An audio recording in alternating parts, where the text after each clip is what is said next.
கிரிட்டிசிசமில் நம்ம நெக்ஸ்ட் பார்க்க போகிற ஆத்தர் வந்து ஃபிலிப் சிட்னி. ரினைசான்ஸோட சைல்டாக ஃபிலிப் சிட்னியை தான் வந்து சொல்கிறாங்க.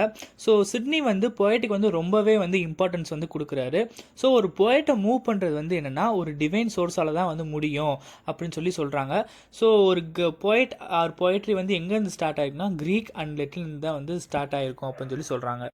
ஸோ நான் முன்னாடி சொன்ன பாயிண்ட், ஒரு போய்ட்டை வந்து டிவைன் பவர் தான் மூவ் பண்ணுது அப்படின்னு சொல்கிறத வந்து க்ரீக் அண்ட் லெட்டின்லேருந்து கோட் பண்ணியிருப்பாங்க. ஸோ விம்செட் அண்ட் ப்ரூக்ஸ் வந்து என்ன சொல்கிறாங்கன்னா அப்பாலஜி ஃபார் போய்ட்ரி வந்து landmark in the history of English criticism அப்படின்னு சொல்லிட்டு கோட் பண்ணி சொல்கிறாங்க.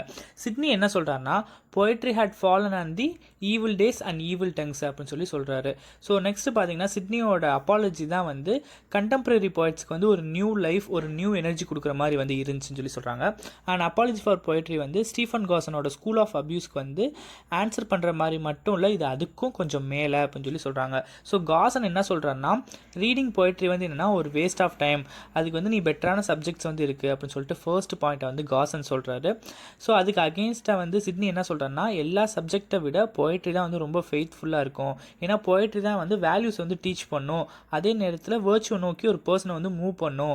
வேற அதர் சப்ஜெக்ட்ஸ் எல்லாமே வந்து அந்த மூவ் பண்ண முடியாது அப்படின்னு சொல்லிட்டு நம்ம சிட்னி வந்து அந்த காசனோட பாயிண்ட்டுக்கு வந்து அகெயின்ஸ்டாக ஒரு பாயிண்ட் வந்து வைக்கிறாரு. ஸோ செகண்ட் சார்ஜ் என்னென்னா போய்ட்ரி வந்து மதர் ஆஃப் லைஸ் அப்படின்னு சொல்லி சொல்கிறாங்க. ஸோ சிட்னி வந்து இதுக்கு என்ன ஆன்சர் பண்ணுறாருன்னா ஒரு அஸ்ட்ரானமர் வந்து ஆல்டிடியூட் ஆஃப் ஸ்டார்ஸை வந்து காஜ் பண்ணுவார். ஃபிசிஷியன் என்ன பண்ணுவார்னா ஃபேட்டல் டிசீஸுக்கு வந்து சர்டன் மெடிசன் தான் அப்படின்னு சொல்லிட்டு கிரைம் பண்ணுறாரு. ஹிஸ்டாரியன்ஸ் வந்து அதை வந்து அஃபோன் பண்ணுறதும் லைஸ் தான் அப்படின்னு சொல்லி சொல்கிறாங்க. ஸோ அதே நேரத்தில் ஒரு போய்ட் வந்து பிராண்டட் லயர்னு சொல்லிடவே வந்து முடியாது. ஏன்னா அவர் வந்து ட்ரூத்தை வந்து அண்டர்டேக் பண்ணணும் அப்படின்னு சொல்லி சொல்லலை. ஸோ போய்ட் வந்து ஹிஸ்டாரிக்கல் அக்கௌண்ட்டை பேஸ் பண்ணி போயமும் எழுதலை. ஸோ இதெல்லாம் ஃபாலோ பண்ணாமல் அந்த போய்ட் என்ன பண்ணுறாருனா மியூஸை இன்வோக் பண்ணி அவர் இன்வென்டிவாக இருக்கணும்னு சொல்லி கேட்குறாரு அப்படின்னு சொல்லிட்டு சொல்கிறாங்க. ஸோ இது எல்லாத்தையும் தவிர்த்துட்டு அவர் போகிறதே வந்து ஒரு டிவைன் பாத்து அப்படின்னு சொல்லி சொல்கிறாங்க. ஸோ போய்ட் வந்து லைஃப் சொல்கிறது வந்து டிவைனை வந்து சீக் பண்ணுறாரு, வேற அதர் சப்ஜெக்ட் எக்ஸ்பர்ட்ஸ்லாம் வந்து அப்படிலாம் கிடையாது அப்படின்றாங்க. ஸோ அதாவது போய்ட் வந்து பீப்புள் வந்து எப்படி வாழணும், எப்படி இருக்கணும்னு சொல்லி கொடுக்குறது எல்லாமே வந்து இந்த போய்ட்ரி மூலியமாக தான் தெரியுமே தவிர அதர் சப்ஜெக்டால் வந்து தெரியாது. ஸோ அதுதான் ஃபர்ஸ்ட் பாயிண்ட் சொல்லியிருப்பாங்க. ஸோ போய்ட்ரி வந்து ஒரு வேல்யூஸ் அண்ட் வேர்ச்சுவை நோக்கி கரெக்டாக வந்து கொண்டு போகும் அப்படின்னு சொல்லி சொல்கிறாங்க.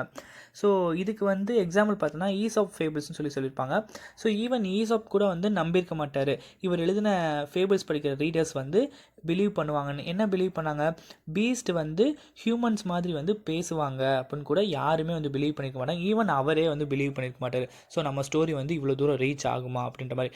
ஸோ ஈசாப் என்ன பண்ணியிருப்பாருன்னா பீஸ்டோட ஸ்பீச் அண்ட் பிஹேவியரை வச்சு ஹியூமன்ஸ்க்கு வந்து வேல்யூஸ் வந்து டீச் பண்ணியிருப்பாரு அப்படின்னு சொல்லி சொல்கிறாங்க. ஸோ இந்த போய்ட்ஸ் கொடுக்குற கேரக்டர்ஸ் எல்லாமே ரியல் மென் அண்ட் உமனை வந்து அக்செப்ட் பண்ணுற மாதிரி தான் வந்து இருந்துச்சு. லைக் ஸ்டேஜ்லேயோ சரி இல்லை ரியல் லைஃப்லேயோ சரின்றாங்க. ஸோ லைஃப் லைக் கேரக்டர்ஸை தான் வந்து இந்த போய்ட்ஸ் எல்லாம் வந்து சூஸ் பண்ணி எல்லாத்துக்கும் வந்து கொடுத்தாங்கன்னு சொல்லி சொல்கிறாங்க. ஸோ ஒரு செஸ்ஸில் வந்து ஒரு செஸ் பிளேயர் வந்து அந்த உடன் பீசஸில் வச்சு அந்த பிஷப்போ கிங்கோ குயினோ ஸோ இதெல்லாம் யூஸ் பண்ணுற மாதிரி அவரோட உண்மையான வாழ்க்கையில் போய்ட் வந்து ஏனியஸு சிரஸு இந்த மாதிரியான கேரக்டர்ஸை வந்து அவங்களோட ஒர்க்ஸை வந்து யூஸ் பண்ணிக்கிட்டாங்க அப்படின்னு சொல்லி சொல்கிறாங்க. ஸோ சிட்னியோட தேர்ட் சார்ஜ் என்னென்னா போய்ட்ரி வந்து மேனோட மைண்டை வந்து அப்யூஸ் பண்ணுது. எப்படின்னா க்ரூவல் திங்ஸை வந்து பிளான் பண்ணுற மாதிரியும் சின்ஃபுல் தாட்ஸை வந்து போய்ட்ரி வந்து கொடுக்குற மாதிரியும் வந்து போய்ட்ரி வந்து இருக்குது. ஸோ ஒரு போய்ட்ரினாலே அது வந்து என்ன பண்ணுதுன்னா அது அப்யூஸ் தான் பண்ணுது அப்படின்னு சொல்லி சொல்கிறாங்க. ஸோ அதுக்கு இவர் எப்படி ரிப்ளை கொடுக்குறாருன்னா காமெடிஸ் வந்து லவ்வை வந்து ப்ரொமோட் பண்ணும், லிரிக்ஸ் அண்ட் சானட்ஸ் வந்து பேஷனோட ப்ரீமேட் ஆகிருக்கும், எழுதுகிற எலிஜிஸ்ட் எல்லாமே வந்து மிஸ்ட்ரஸோட டெத்தை பற்றி தான் வந்து யோசிச்சு வந்து வீப் ஆகிற மாதிரி வந்து எழுதியிருப்பாங்க. ஸோ ஒரு எபிக் போய்ட்ரி வந்து கியூபிடோட ஒர்க்கிங், அதாவது அந்த கியூபிடை பற்றி ஹைலைட் பண்ணுற மாதிரி தான் வந்து இருக்கும் அப்படின்றாங்க. ஸோ சிட்னி வந்து போய்ட்ரியை வந்து எப்படி டிஃபைன் பண்ணுறாருன்னா கிரேட் ஃபிலாசபர்ஸ்லாம் வந்து லவ்வை பற்றி தான் வந்து ப்ரைஸ் பண்ணியிருக்காங்க. ஸோ செகண்ட் ஆர்குமெண்ட் என்னன்னா லவ் ஆஃப் பியூட்டி வந்து பியூட்டியோட ஃபால்ட் இல்லை, அது வந்து ஒரு மேனோட கிஃப்ட்டு. ஸோ அந்த மேன் வந்து எப்படி அதை பொசஸ் பண்ணுறான்றது தான் விஷயம் அப்படின்றாங்க. ஸோ நெக்ஸ்ட் ஆர்குமெண்ட் என்னன்னா போய்ட்ரி வந்து மேனோட மைண்டை வந்து அப்யூஸ் பண்ணல, ஆனால் மேனோட மைண்டு தான் வந்து பொயட்ரியவே வந்து அப்யூஸ் பண்ணுதுன்னு சொல்லிட்டு அந்த தேர்ட் சார்ஜுக்கு ஒவ்வொரு சார்ஜாக வந்து இவர் வந்து கொடுத்துட்டே வராரு. ஸோ நெக்ஸ்ட் என்ன எக்ஸாம்பிள் கொடுக்குறாருன்னா, பொயட்ரி அண்ட் பெயிண்டிங் வந்து அப்யூஸ் பண்ணி ஹார்ம் வந்து ப்ரொடியூஸ் பண்ணும், அதே நேரத்தில் பொயட்ரி அண்ட் பெயிண்டிங் வந்து குட்டும் வந்து ப்ரொடியூஸ் பண்ணும் இஃப் அந்த பொயட்ரி வந்து கரெக்டட் அண்ட் சேஸ்டண்ட்டாக இருந்தால். பொயிட்ரி அண்ட் பெயிண்டிங் வந்து சேர்த்து சொல்கிறாங்க.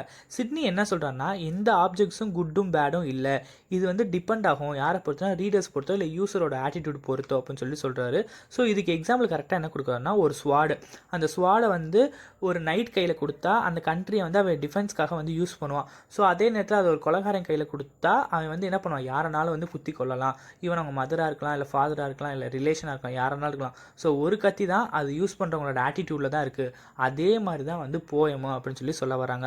ஸோ பொயட்ரி வந்து மென்னை வந்து எஃப்யூனியேட்டை வந்து ஆக்கும் அப்படின்னு சொல்லி சொல்கிறாங்க. ஸோ மென் எல்லாருமே வந்து ஹீரோயிக் ஆக்ஷனில் வந்து அவங்கள வந்து என்கேஜ் பண்ணிக்கிற மாதிரி தான் வந்து பொயட்ரி எல்லாமே இருக்கும் அப்படின்றாங்க.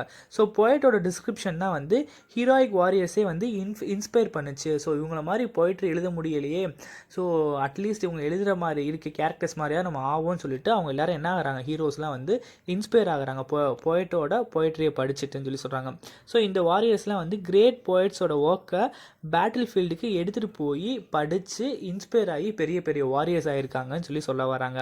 ஈவன் அலெக்சாண்டர் கிரேட்டே வந்து என்ன பண்ணியிருப்பாருன்னா, அவரோட ஸ்கூல் மாஸ்டர் அரிஸ்டாட்டில் வந்து அவருக்கு பேக் சைடில் வச்சுக்கிட்டு ஹோமரோட ஒர்க்ஸ்லாம் வந்து இவர் கூடவே வந்து வச்சுக்கிட்டாரு அப்படின்ற மாதிரி சொல்கிறாங்க. ஸோ இதெல்லாமே வந்து தேர்ட் சார்ஜுக்கு அகெயின்ஸ்டாக சொன்ன பாயிண்ட்ஸு. ஸோ ஃபோர்த் பாயிண்ட் என்னென்னா, பொயட்ரிக்கு அகெயின்ஸ்டாக வந்து இது இருக்கிற மாதிரி தான் வந்து இந்த ஃபோர்த் பாயிண்ட்டு. ஸோ பிளேட்டோ மாதிரியான கிரேட் க்ரீக் ஃபிலாசபர்ஸ்லாம் வந்து பொயட்டை வந்து அப்ஜெக்ட் பண்ணி காமன்வெல்த்தில் இருந்து வந்து என்ன பண்ணுறாருன்னா பேனிஷ் பண்ணுறாரு. ஸோ பொயட்ஸ் எல்லாருமே வந்து காடோட டீபேஸ்டு வேர்ஷனாக தான் வந்து ப்ரெசென்ட் பண்ணாங்க. ஏன்னா வந்து ஒரு பொயட்டை வந்து சியர் மாதிரி தான் வந்து பார்த்தாங்க, ஏதோ வந்து பின்னாடி நடக்க போகிறத முன்னாடியே வந்து சொல்கிறான், ஸோ இவன் இப்படிலாம் இருந்தால் இப்படிலாம் இருக்கலாம் அப்படின்ற மாதிரி பொயட்ஸை வந்து வச்சுருந்தாங்க. ஆனால் இப்போ எல்லாமே என்ன ஆயிடுச்சு, கரெக்டாக ஆரம்பிச்சிட்டாங்க. ஸோ வந்து காடோட டீபேஸ்டு வேர்ஷனா அப்படின்னு சொல்லிட்டு ஆயிட்டாங்க அப்படின்னு சொல்லி சொல்கிறாங்க.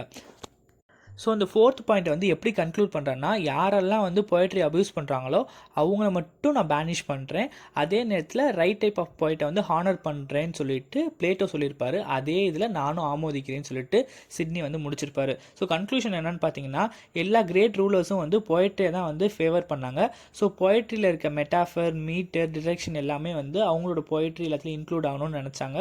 ஆனால் மாரல் ஆஸ்பெக்ட்ஸில் ஓவர் எம்ஃபசைஸ் பண்ணியிருக்கணும் அப்படின்றாங்க. ஸோ இதுதான் வந்து poetry and Philip Sidneyயோட concept, an apology for poetry. Thank you.